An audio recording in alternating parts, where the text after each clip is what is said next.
Different. Yoli O here, 15th generation Wudang Taoist. Difference.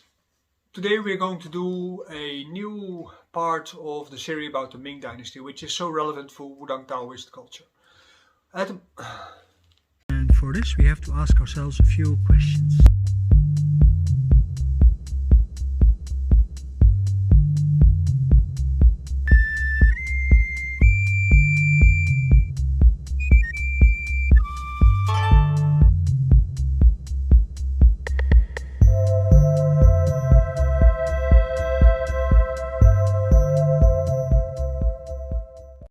As you know, I'm already busy for some time with talking about the Ming dynasty. Actually, I think it's already 2 years that every now and then I do another episode on the Ming dynasty. Because the Ming dynasty is seen as very relevant for Wudang Taoist culture. As a member of a Daoist culture, you are of course supposed to live a lifestyle which is complying with the ideologies of this culture. But it means that you have to know the background and the context of this culture. And this brings us to the topic of today when we talk about this, because we're talking about the end of the Hongwu reign. In anthropology, you can say that we can say from anthropological perspective that you see that people, when they become part of a culture, they are, how do you say this, coming into a sort of a critical relationship with this culture, and either they become a fanatic and then they become, like, for instance, a nationalist or an ethnicist, or they become a nationalist or something like this. They become fanatic in a way that actually is hardening their stance on their culture, and they think like this is how it is. Like, for instance, Santa Claus is supposed to be celebrated, Europe has to be Christian, Europe has to be white, or something like this. Yes, similar images like that. This is a fanaticism which has to do with a fear of change. We see this all around us in the United States, of course. If the United States people, if they would really be very true to the nature of America, they would say all whites out of the United States. And then, of course, all the blacks also out of the United States, because originally, of course, it's Native American land and there shouldn't be anybody else except that. So true nationalism for the United States would mean nobody except the Native Americans inside. So Native Americans could then not imply the white Americans, because they are basically a paradox in some sense. So their nationalism is a paradox. It is based on false assumptions about reality. In the same way, we can say that in China there were different kind of cultural spheres which are also paradoxical. For instance, we talk about in the Ming dynasty so far about the Hongwu reign. We talk a lot about this Hongwu reign to begin with, because Hongwu as an emperor was a founder of a dynasty, and he set out a lot of ideas which are still relevant for Ming dynasty later, but they're also relevant for the principles of basically all Kung Fu schools in China, the way how China is governed nowadays, about Taoism, about Confucianism and Neo-Confucianism, but there's also paradoxes in there. For instance, his military reign was erratic at times, because he's supposed to have been very paranoid, especially to the end of his life. But at the same time, he's also implementing all kind of idealist things, where we can clearly see that he really thought about things. He was maybe not as paranoid as thought. Maybe his critics are a little bit naive, because maybe he was living in an area in a time where it was justified to be fearful of change if he wanted to install a sort of ideal society. We can't know, because we can't look into the head, of course, of Hongwu Emperor.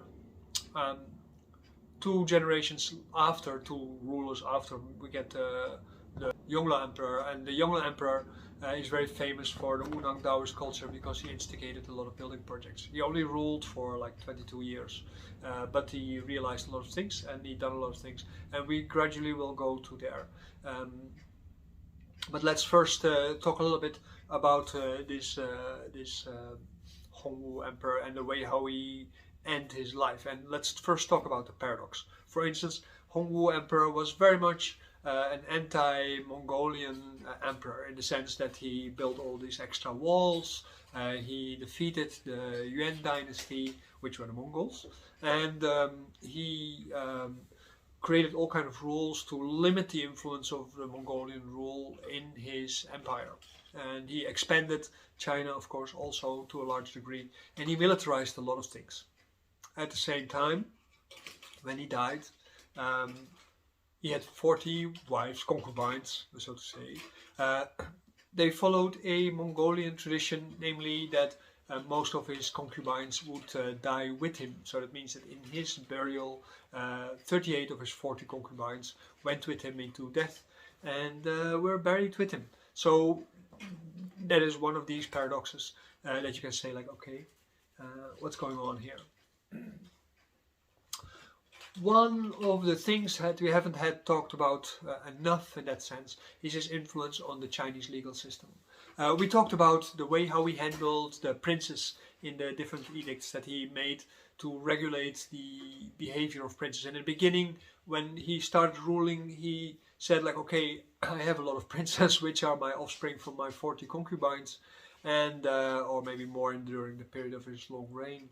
But these princes, in the beginning, he gave a lot of power, and they were allowed to talk justice in their own area, and they were able to have their private armies, and so on and so on. But at a certain point, there were skirmishes between the different princes about territory. There were misbehaviors of some princes in the way how they used and abused their power to enrich themselves, or to suppress the people, or to extort the people and get more from the people that was good for the empire. And as a result of that, create the onset of future rebellions. What he did after he realized, like, this was a big mistake to give my princes so much power, is that he limited their power and took away rights, so that the princes were forced to behave better. So you see that he really tried to put limits on the power of people in power. You see the same thing happening right now in China, in the earlier dynasties from the communist era, or earlier part of the dynasty of the communist era. You see that a lot of governors, they had a lot of personal power, and they were basically controlling budgets, rules, regulations, and so on in a local style, following the earlier edicts of the Hongwu Emperor also. And it was something that was pretty common in the Chinese empire as a whole. The emperor always allowed a certain level of corruption, but by institutionalizing power in a particular kind of way, you actually made more risk for corruption, and that can get out of hand and can actually break a country. When he realized his princes got too much power, he also saw that there should be an alternative for that. So what he did, he changed the law, and he said, like, okay, we're going to separate the law into minor transgressions and major transgressions. And the minor transgressions, we are going to have local village elders to resolve them. And these minor conflicts, they involved land arguments, family feuds, family affairs, and so on and so forth. But at the moment, when things became larger, the elders had to bring it to the courts, and the courts were then, of course, ruled by the princes and by the country itself. And then we talk about theft, robbery, murder, adultery, and so on and so forth. So then, at that moment, the rules and regulations, they become infractions on the law of the country.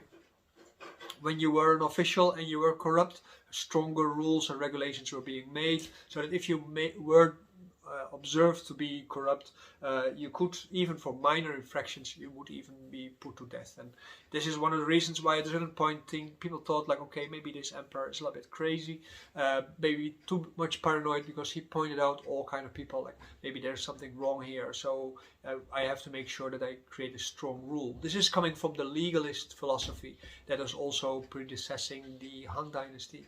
In the Qing dynasty was established on the basis of legalist rule, and they said, like, if you start a country, you first have to have a strong law, very strong punishment, so that people learn to fear the government. And at the moment when the law has been established, you can reduce the impact of the rules. You can loosen it up a little bit because people know what the rules and regulations are, and sometimes you have to all of a sudden be very strict again. So I think he followed more or less an idea like that, and as a result of that, he maybe overdone a bit. There is, for instance, this example near the end of his life in 1397 about the national exams. The national exams, which are nowadays called the CITO test. And in these national exams, when they were looking at all the exams, the person who oversaw these exams, he didn't find anybody in the north of China which was considered valuable enough to pass the tests, which can happen. I mean, it of course is a little bit rare, I guess, that in an area nobody is suitable to pass a test. But you know, technically it could happen. I mean, I'm known to have my tests for my students to be pretty strong, so that sometimes people don't pass the test, and that could be a whole year that could not pass the test if they don't study properly. That is normal because that is the nature of exams. But in this case,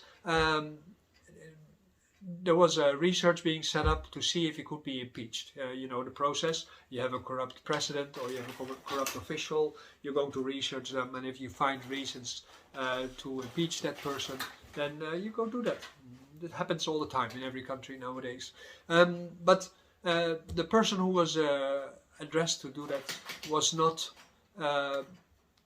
finding anything at fault with the judgments of this Mr. Liu. Actually, what's his name? Let me look it up for a moment because I forgot already his name.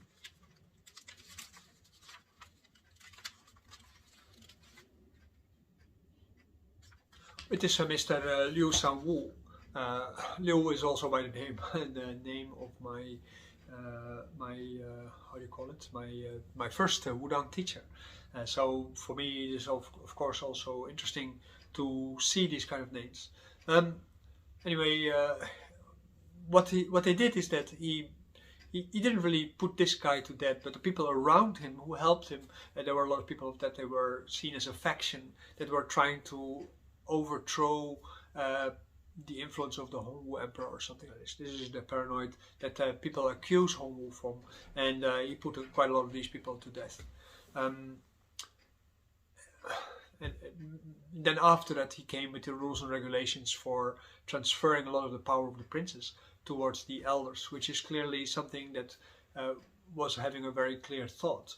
You see, at this point in history we still struggle with who should judge a person on the kind of punishment that people should give, and how many people should you put in prison, how many people that you should you put to death, like Duterte in the Philippines. Things like, okay, for a crime people should be put to death. This is something that is straight from the playbook from the Ming dynasty, so it is not something that is strange. You see in China with Xi Jinping's quest to do something about corruption, that a lot of people are being put into prison, and they go to prison for a long time, maybe for the rest of their life, maybe they come out. I don't really know that much about it because, you know, there's not very much talk about it, and my friends in the legal system in China also have become a lot more silent since that time, because it is more easy to be appointed as somebody who is being corrupt, and that is a difficulty. But you see also here in the West that there is more space for corruption because more people, for instance, they are involved in drugs trafficking or in human trafficking or something like this, but they make a lot of money, they send their children to university, their children, they become somebody in the government, or there has to be some adjustment in the rules and regulations of the police, and people start investing in politicians and so on and so on. And as a result of that, you get this mixing of mafia-like structures with government kind of structures, and it is becoming more Machiavellian-esque in the sense that you can see that government is already in itself a structure, a network structure, through which rules and regulations can be implemented which are fair or not fair. We see this with the COVID situation, that there are rules and regulations which are insane sometimes, while at the same time there is this clear objective to protect the population, because if you don't protect the population, then why are you governing, right? You could let everybody die, and at that moment you actually commit a passive genocide. That is also not the case. That's not good in order. And yeah, law and regulation is at all times a difficult situation. That is very clear. I have clients who are lawyers and judges and so on, and when I hear them talk about problems within Europe or within the Netherlands, you already see the kind of headaches that these people have every day because of the complexities of the rules and regulations. There is no simplicity in that. And in the Ming Dynasty, some things were still seen as a prerogative of the personal opinions of the one who has to judge. Like, for instance, in the case of the elders, they know everybody in their community, so they know who is actually a bad guy by nature, who is gentle, who is a drinker, who is naturally inclined to violence or anything like that. So they know that. They know exactly how the land areas are. And the assumption was that because they know it, they can be better judges of this local situation. Of course, the fact that when you know things, you can also abuse things is something that is very difficult. In China, current China, they try to resolve that by putting cameras everywhere. So if everybody is being watched, which is a Confucian philosophy, namely that you should always act as if everybody is looking over your shoulders on what you are doing, so that you behave as correct as possible. They try to resolve it that way. If it is going to work, I don't know. To live in a society where everybody's always watching over your shoulders, of course, enhances the urge to become paranoid about your own behavior, and maybe enhances all kinds of psychological stresses. If you are completely free to do whatever you want and nobody really checks on you, there's no checks and balances on your behavior, a lot of people will divulge to maybe self-abusive behavior or abusive behavior towards other people. So, you know, you always have to implement a lot of moral education for people to actually regulate the society in a proper way, so that punishment maybe is not necessary. A legal system maybe can be done on a local way. And the less moral education you give to people, the more top-down regulation you apparently need, because people are very difficult to self-regulate without a moral imperative. And nationalism, of course, is not a moral imperative, and racism is not a moral imperative, and all kinds of other things, they are not a moral imperative. It is difficult to understand something that you are reading. I mean, I read difficult things on a frequent basis, and every article that I read, I have to read 3 times before I start understanding what they are trying to say. It's not that I'm necessarily stupid, I'm not that smart, not more than average like everybody else, but at the moment when you read something, you're just obliged to read it a few times to understand where it comes from. You have to research what is the resource from this, where does this come from. Like, for instance, there's a lot of people, they are seeing something, a heading, a clickbait thing, that they think like, oh, that sounds fair, so they immediately spread it with their friends. And as a result of that, they're basically spreading hate to other people. They don't intend to do so, but they get drawn into that because they get to see more of these things, because that's just how the Google and the Facebook algorithms work, and all the other algorithms. They all work in the same way, because they want to confirm you in your ID so that you feel comfortable, and comfortable feelings take your guard down, and your guard down means that you're going to be able to buy the things that they advertise in the background. It's just enough to get paranoid from, right? So, Ming Dynasty. This rule by the elderly is in itself is not a good idea. I mean, we all like to be self-regulating. I have done a post before on the autonomous movement, and you see that there is an active political trend in socialism since the end of the 19th century, which falls under the branch of anarchism, where people try to work on systems of self-regulations, and a lot of these self-regulatory systems nowadays, they can be supported by digital systems. Of course, in the Ming Dynasty, they didn't have that. What is important to say about this is that this Hongwu Emperor, as a closing of the whole subject of the Hongwu Emperor, is a mixed case. And after his death, at the end of his life even, he was still trying to order and reorder the influences of the princes, and he had some executed and he had some elevated, and eventually he got a prince on top, which was usurped pretty quickly, and we go talk about it in the next video. But that's about it. This Hongwu Emperor was of big influence, especially on Wudang culture, because they take over a lot of ideas. Hongwu Emperor created a very conservative kind of culture. He created a new form of Confucianism and state governance and industry and stuff like this, which was not very innovative. The Song Dynasty was much more innovative. Even the Tang Dynasty was much more innovative. And the Qing Dynasty after also was not very innovative. So China got into a period of stagnation. There was a lot of experimenting going on in social order.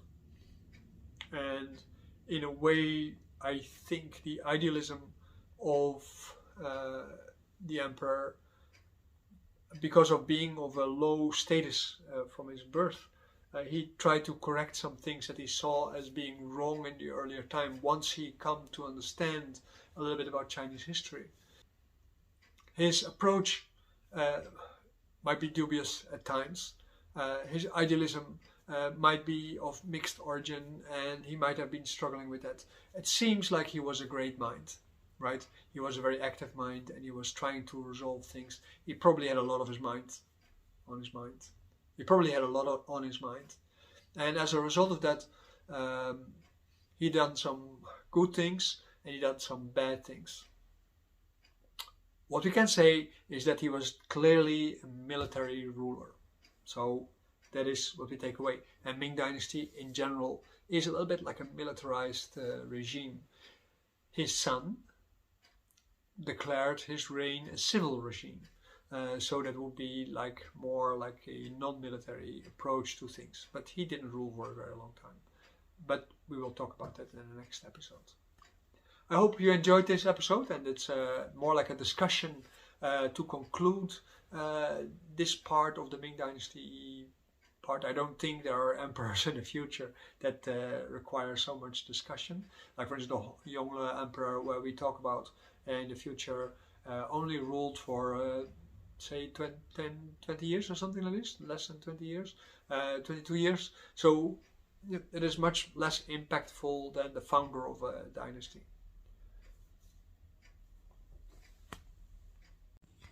Dear friends, it's great that you come this far in watching this video about the Ming Dynasty. Quite an achievement, because it's pretty boring stuff.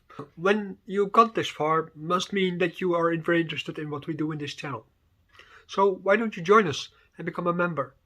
Support the production of these videos, and help, if you like, to share these videos to a bigger audience, so that more people can get to know about it. Who knows, we contribute to somebody's life and make a value.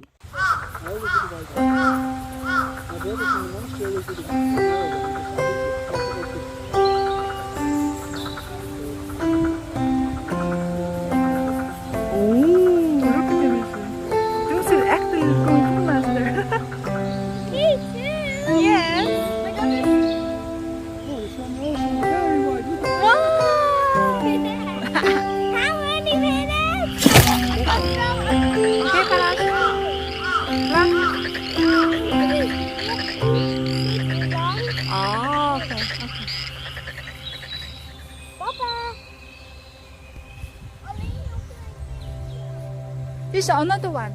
This is another one. You also do another one then. Yeah. How long do I stand here?